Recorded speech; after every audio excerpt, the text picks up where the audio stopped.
আজ থেকে প্রায় ২ বছর আগে আমার মাথায় ভূত চাপে যে একজন সফল ইউটিউবার হওয়ার। সেই সময় আমার নিজের কোনো ফোন ছিল না। বাড়িতে একটাই ফোন ছিল, সেটাও আবার দিদি। আমি সেই ফোনের থেকে একটা ইউটিউব চ্যানেল ক্রিয়েট করি আর চ্যানেলের নাম দিই এলসি আর্ট ভিডিও। চ্যানেলে রোজ ভিডিও দিতে পারতাম না, কারণ ফোন দিদি নিয়ে যেত। ওই যে কথায় আছে না, কিসি চিজ কো দিল সে চাও তো পুরি কায়নাত উসে তুমসে মিলানে কি কোশিশ মে লাগ জাতি হে। ঠিক এমনটা আমার সাথেও হয়েছিল। ১ থেকে ২ মাসের মধ্যে সেই চ্যানেলে ১,০০০ সাবস্ক্রাইবার হয়ে গেছিল।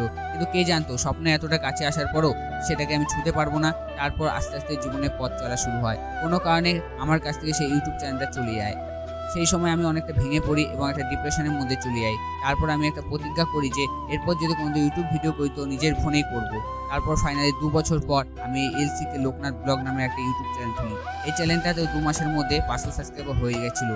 কিন্তু তারপর অনেক সমস্যার জন্য এই চ্যানেলে ভিডিও আসা বন্ধ হয়ে যায়। ওই যে কথায় আছে না, হার কে জিতনে वाले को बाजीगर कहता है। আমি একদিন পারবো, ঠিকই পারবো। আর আরও গল্প আছে, সেটা জানার জন্য কমেন্ট করুন।